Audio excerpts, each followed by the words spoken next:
I'll be by. I'm going to try to make sure that I do not take up a lot of you guys' time. I like how yesterday went, and I feel good for day 2 of the recording for launching the show. And I tell you this, I really appreciate the instant support. I increased the increased YouTube follows. I really appreciate that. And I want you to know that it was a big effort to go where I'm celebrated. And I am definitely celebrated in these streets where people on TikTok were definitely moving over here. Thank you guys and welcome, welcome to YouTube. And you had no problem. I've said I don't know how long for people on Facebook to please comment, please like, please share, please talk. And I'm telling you, these are people that I've known nearly half my life. But there are a lot of people that I say this is the way that the algorithm will move. This is the way that you support someone without having to give your dollars. And so I don't have to ask for money when I say you just watch the video, comment under the video, share the video, make a clip of the video. If you guys will do those things, that is what grows the show. And you can put in your stories, you can talk about it. You can be like, girl, I'm telling you right now, that necklace, that does not go with that shirt. And I know she tripping with her little Apple Watch or that tattoo. You can say whatever you want to say. Just say it and please help the algorithm grow. So I appreciate you guys so much for stopping by. Most of the time people be like, that girl is a treat. 51 years old worth of fun because I am going to life when life lives and life's going to continue to life. And I've been through more things than I could put in 1, 2, 3, or even 10 segments. Okay? But we will be talking about those things as the new book comes out. Can I talk to you guys about my new book? So I have a book about to release called Demeanor. And this is one of my favorite projects. And I said that to you guys on Instagram. And I just mean that with my entire soul. It is one of my favorite book projects. But I've been writing books since 2010. I have a book called Great Sex Is Not Love. It never will be. I have a book called So Your Heart's Been Broken, Please Get Over It. I have a book called Reason He Dates Plus Size. I have a book called Reasons She's Excessive Over a Man. I have a book called Ready. There's one more book. Oh, Remember This, Not Just Anyone Will Do. And now we're here at book 7 for Demeanor. I have 24 books on my list that I'm trying to complete in this lifetime. So I appreciate the support, and I hope that when Demeanor comes out, I'm really hoping that you guys are going to love that. I love the concept of the book. I love everything that it's going to do for individuals because I took the things that was taught to me by my father, my grandmother, my mother, my auntie, the elders in my family.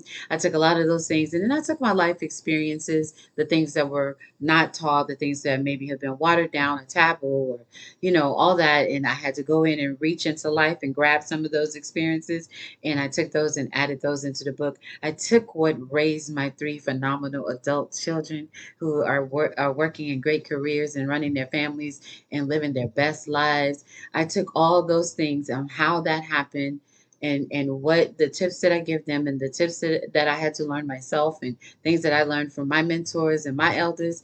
And I'm just wrapping it all into a conversation that is going to happen in Demeanor. And I hope that when the book releases, when it launches, and I'm going to tell you here on YouTube so that you can be the first. And when that happens, I hope that you guys really get something out of it and that you'll share with someone who will share with someone who will share with someone so that the message can get out. And that is the main reason why I do what I've been called to do. I took a test. I don't know what to do about that. You guys know what to do about that? You want to reach into the comments and tell me how to make that hair and not do that? If not, it's just going to do that all night. Okay, so um, when I was in college, we did a test when I was over at UMHB, and we did a test, Breyer's test. What's it called? Myers. I'm trying to put that together. Myers Briggs test, and that said that my results came back. When it came back many times over again, you're a motivational speaker, you're an inspirational leader, and so I know my calling. And if you knew my birthday, then you would know. Oh wow, that's what she's supposed to do. People that know my birthday and the day that I was born, then they know, and the day that I was born on, and the date that I was born, then oh, this is really her calling. If you don't know that information, then you're just like she's some Virgo that just wants us to believe everything that she says. and that's not it. So you'll have a limited mind if you approach me in that way. But thank you for stopping by. I appreciate it. Is this thing on? I think it is. All right, let's get started. First thing in the news that I saw earlier was the state of New York. When it comes to hip hop, talking Dame Dash, the state of New York now owns Dame Dash stake in Rockefeller. This, they say, is going to go towards paying off Dame's debt and his taxes and his child support. Maybe not the outcome that Dame Dash is expecting, especially when I see all those different interviews that he does and the little anger that has, not little, it's big anger. That's his business. That's his thing that he's passionate about, that he's been upset about over the years. Maybe that's not the outcome that he expected, but that is what the recent news on what has happened. Question is, and we're going to continue to follow this, will Jay-Z purchase that stake?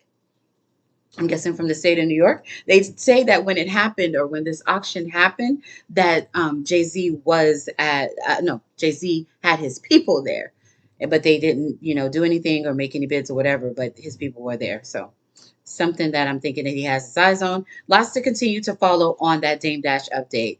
And then let's get over to what everyone's talking about, the Honorable Shyne. So this week, as I told you yesterday on the, we're going to take this out if that continues.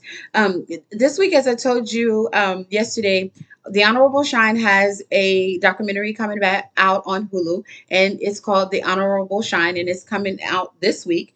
And he did an extensive, long interview that I sat and watched today. I haven't watched the Tamron Hall, but I did watch his interview and his conversation with Charlamagne the God.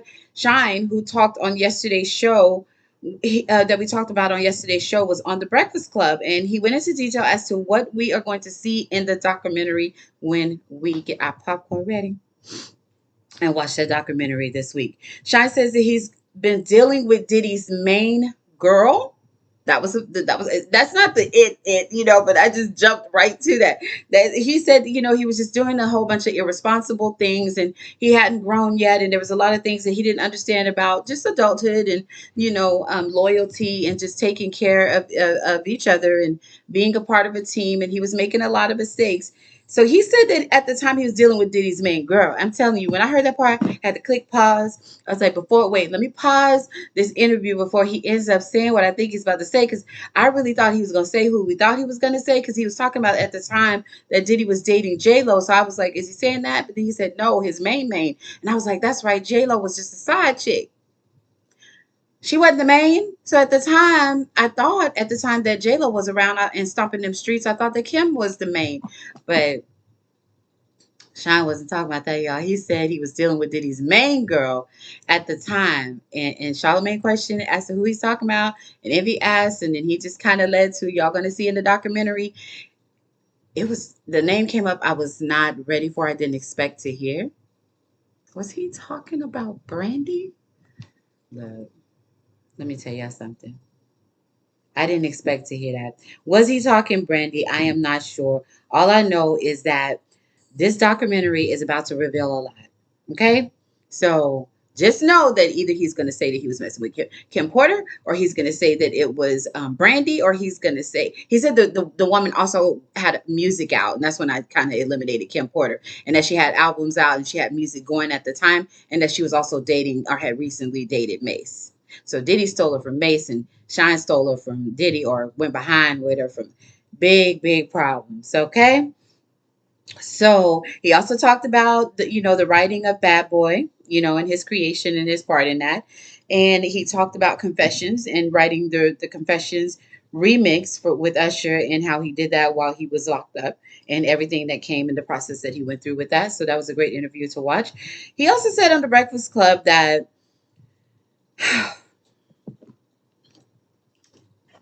it's a lot. We're gonna have to get some water.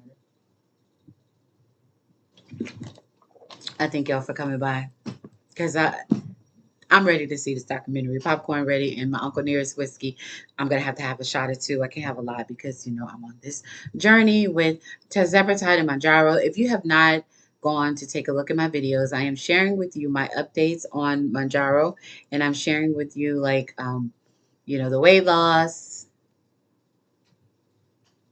I'm sharing with you the weight loss, and I'm sharing with you the things that that I'm going through, and the things that I'm doing, and the experiences. And I try to give you those updates as often as I can. Manjaro update. There should be another Manjaro update later today. All right, so definitely go back and check that out. Back to the business at hand.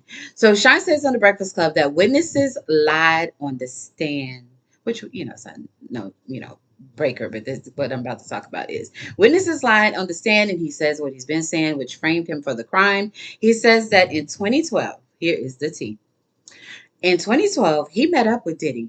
So he was talking and referencing, that he's very sorry about what happened to Cassie, as we all are, and what he saw. He just, he didn't see those things happening, but he did witness the part of Cassie's affidavit, where in her lawsuit, where she talks about how he would beat her or he would abuse her, and then he would spend, take her on these elaborate shopping trips. So Shyne says in 2012 he met up with Diddy, and he was still angry with him, but he met up with Diddy, and he was there in Paris, and they linked up. And at the start of the day, he went with Diddy, and he watched him spend about $1 million on her on a shopping trip and on Cassie, and he was with Cassie, and Diddy spent about $1 million on Cassie. And I thought at this moment when he shared the next thing, how hurtful that had to have been, because for so long Shyne was just mad at, like, I was locked up, I was making millions, I got locked up. If you had a did if they had a charged you, you would have been the one locked up, and you wouldn't have made the money. I would have made the money. And so that's a lot. We don't know his life and everything he's had to deal with to process that. But it's what Diddy did next in Paris in 2012 that it was like, wow. And so he goes with him, and I think he said they went to go get something to eat. And when they went to do that, Diddy handed him $50,000. Man, that boy Diddy. Y'all, he said that he spent $1 million on Cassie and then handed him $50,000. What is that? I'm sorry. That's not enough. I'm sorry money for what Shyne has gone through in regards to what No, that's not enough. So I was upset with him for it when he said that. He said it seemed like as an offering for the 10 years of being locked up for him. Yo, we got to watch this documentary. We have to watch this documentary. Do you understand? So then he said he witnessed Diddy spending racks on Cassie during that same brief attempt at reconciliation with the new fallen mogul. He says, I'm highly, he felt that he was really upset about that, and I totally understand that, because that is something that really should not have been. And you would think that a business mogul like Diddy would definitely know how to treat someone better and do someone better. So I'm just really feeling the emotions, as could be expected with everything that Shyne is giving to us. So we're going to take a little break, and we'll be right back. Back to talking Shyne. I'm just highly impressed with Shyne's accountability. He did a quote during this interview, and he says, "Divine intervention got me here to where I am today." He said, "Forgiveness is a huge part of how I've gotten to this place." And I'm telling you, sometimes it takes years. And I will share my story as you guys are coming over to the new spot. And as the radio show is launching, you're going to spend lots of months and time with me. So you'll be able to hear my story and how I could relate so very well to that. He said, "Divine intervention got me here to where I am today. Forgiveness is a huge part of how I've gotten to this place," he says. "The greatest thing I did was not expect anything from anyone. No one owes me anything." That is a beautiful place. And I think people hate me sometimes when I get into that space and how I got there, but you don't know. You don't know. Okay, sometimes I'll do that too. And my new people, they don't know that I'll do that. The oil in my alabaster box. You don't know. Okay. So for the new people, yes, I will burst out into song. It just happens. It's somewhere in there. My father was also a singer. My uncle's a singer. My uncles are singers. My sister's a rapper, and musician and performance goes way deep into decades and ancestors, and it just goes way back. So it probably will never be. My uncle, I have an uncle that was a radio host for many years in Austin. It'll never change. Okay, again, we can't do anything about the hair one to stick up because I think I had hairspray on that place. Okay, so he says, I think that that was really great. He said that while he was on the Breakfast Club, so you can definitely go back and check out that Monday show that I was watching them earlier today. A phenomenal talk with the Honorable Shyne. He later says that he may share in his memoir. In memoir. He may share in his memoir about Diddy. Y'all not ready. Because I'm when I'm trying to process these things, like he may share in his memoir about Diddy and what Diddy told him about Tupac. You hear my puppy? My puppy said, you know, mm-mm. We'll get through that after the documentary. I hope you mention a little bit, or just go a little somewhere with that, as to where what he's talking about with that. Because what did he tell you? Because it's so much has come out. What did he tell you? What is the truth on that? Because I am so tired of trying to figure that part out. All right, here's what I say about Diddy after all this, because this is just so much. Just since Cassie, everything that's coming out to the light, like really, literally, Cassie, Lil Rod, now Shine, all the different Busby has all the different victims now coming, stepping forward, and their names coming out, and what they've been through, and then possible celebrity victims. And I know there was a guy that was a car dealer, in a car dealership, and he was a victim, and his one of his claims have already been filed. A car dealership in LA. He owned a car dealership, and he was a victim of Diddy, like the assaults, the SIGs assaults. Y'all, look. Okay, so all allegedly. He was allegedly, if I have not said that enough, allegedly, and then at the beginning of the show, allegedly, insert allegedly in the middle, as well as what I just told you, allegedly, and then allegedly to the end, and then we're going allegedly into May 5th. And then whatever decision is made on May 5th, when they will say the guilty, I mean, or not guilty, we're going to say that, but allegedly, all these things until the trial May 5th. All right, I said this. Diddy is going to have an APAC, y'all. Diddy going to come out there because he in there doing sit-ups, push-ups. Y'all are pissing him off. You know how he gets. So he is getting upset because y'all just won't believe his side. Y'all have fell for him for years. Not just y'all, me. We all had this moment when we thought Puff was at the top of the world and untouchable. We had no idea he had all these freak offs and things that he was doing behind the scenes. Like I just wish even when Kim was alive that she could have come forward, like allegedly things that she says happened to her. But look, Diddy is gonna have a six. No, I said he's gonna have an 8-pack when he gets out. I know he's pissed. He's doing about 1,000 sit-ups and push-ups a day, especially with the Shine media run happening on his stomping grounds. They gave him the keys to the city, snatched the key back, but he had the keys to the city. And now here's Shine just walking up and down the streets of New York on this media run, taking his spotlight. Oof. Karma, man. I'm telling you, y'all better learn how to treat people right. Y'all better learn how to do right by people, because karma got a friend named Dormer, as Cardi B said. Okay. Now, let's get to this reaction on recent news, because we're going to get ready to wrap this up. Listen, I'm from Texas, baby. Okay, I'm from Texas. Okay. So I was born and raised in South Austin, Texas. I am not a stranger to people not liking us for the color of our skin. I've had incidents that have happened where it was disrespectful.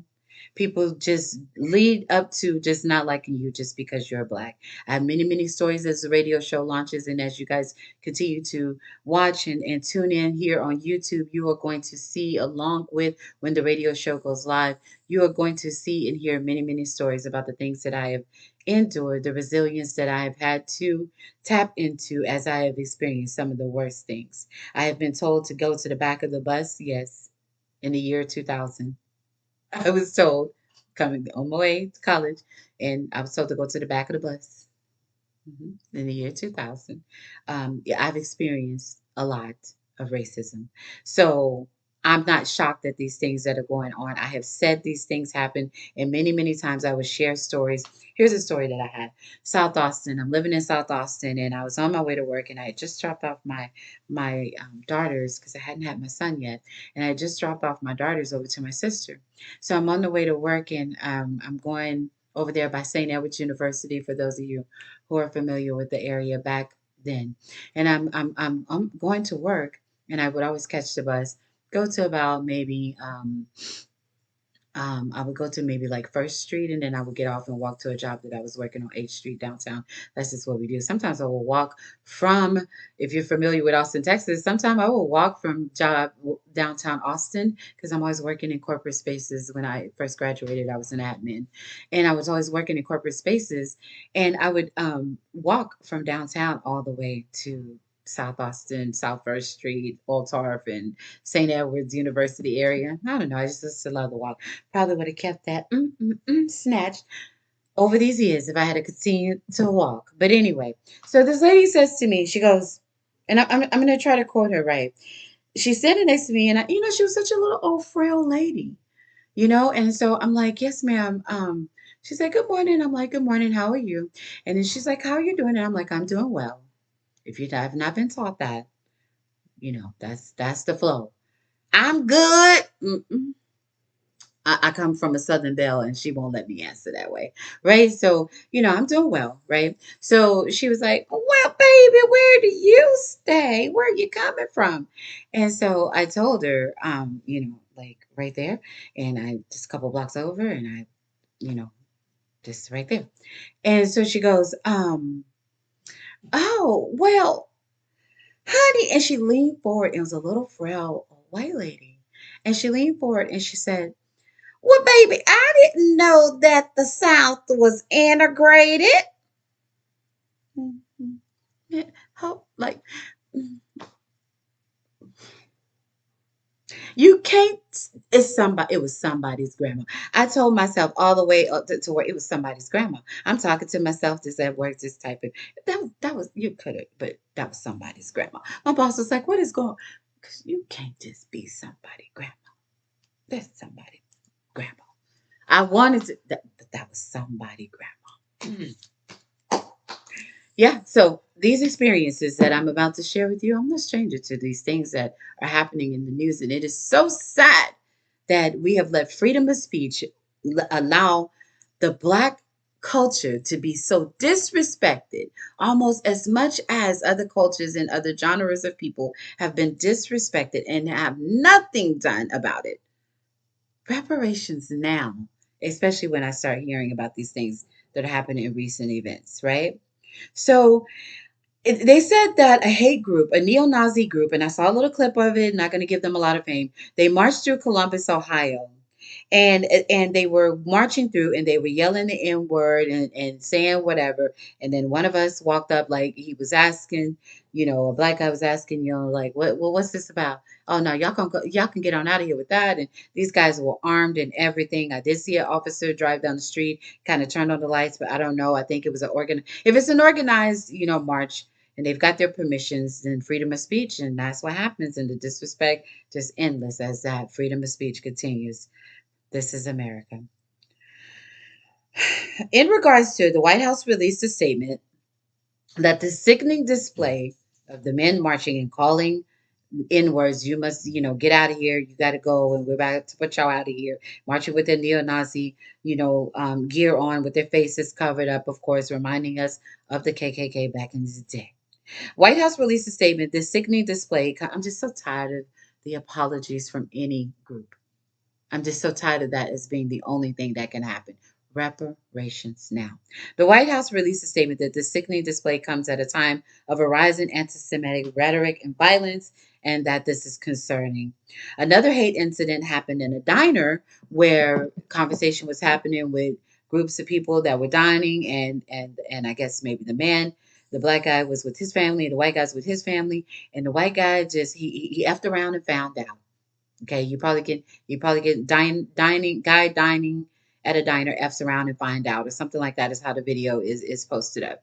And this guy, some of us, you can say, I didn't know the South was integrated, and you might can just walk on about your business. Because some of us was going to tap into that spiritual and that God-given peace and calm to come on this when we need it the most. And then some of us gonna make you F around and find out. So this man said the N word, said you in, and before he could get out, brother, and then went at him again. He was somebody's grandpa too. And brother just can't say all that because this is YouTube. Yeah, and he effed around and found out. So, but the White House has released a statement that this is sickening display comes at a time of a rise in anti-Semitic rhetoric and violence, and that this is concerning. Reparations now is more than concerning. There was also a hate incident near a train in a major city where people are going into it, and the guy, he decided he effed around and found out quick, but then he effed around and fell onto the tracks at the railroad, because you don't talk trash to people when the light rail is just zoom, zoom, zoom, and the train's coming. But he did, and dude, punched him, and then he hit him again, and then dude fell onto the tracks, and then people helped pull him up, and then he kept on running those slurs, in word, this, that, and he kept on punching him, and he effed around and found out as well. I don't know who has everyone hyped up. T won the election, okay? He's the P-elect, okay? So I get that y'all hyped up and that y'all expecting to just act out if it was VP had won, but your dude won. So step around and leave us alone like you've been doing. And I don't know why you so hyped up, but y'all got to chill because not everyone is going to care that you somebody grandma, that you somebody's son, that you're someone's uncle, auntie, cousin, sister, brother. Not everyone's going to care that you're someone's grandpa. There are some people that are tired. They are without jobs. They are struggling. They are trying to buy land and buy a home and leave a legacy for their children. They are doing things and you're constantly keeping them back. And there are some people that don't know how to tap into that calm, that peace and that calm that is owed to each of us. And we all have the free will to make the right decision. And I make the decisions that will help me go on to see another day. And I know that God covers me because I am chosen. But there are individuals that just can't always tap into that because of that pain. They haven't been able to heal from that pain. So if you you get up on somebody yelling that N word and they're not healed, you're not gonna have time. Okay? Because they gonna come with them. Okay? So chill. Not all of us. I want to stay saved or whatever Canton Jones told us to do. Not all of us can do that. It took me many, many years and a lesson that I'll tell you guys about at another time. That's why I'm able to tap into that. But I didn't run into some people. I share the stories that I've been through, and they say, "Girl, it couldn't have been me." Because if it was me, I would have. So YouTube restricts a lot of what we say. So. Mm. Thank you all for stopping by. I appreciate you. I hope you enjoyed this one a lot more than yesterday. I hope it was a little bit more organized for you. I really appreciate y'all. I really do. I really do. I think that it was amazing that you guys were able to stop by. And I'm going to go ahead and get out of here. Thanks for stopping by. I'm your host, D Shields. You can also find me on social media. I am DEESHIELDS. Check me out on TikTok at I am DEESHIELDSCO. That's the new one. And on Instagram, I am DEESHIELDS and Threads. The same. Thanks for stopping by.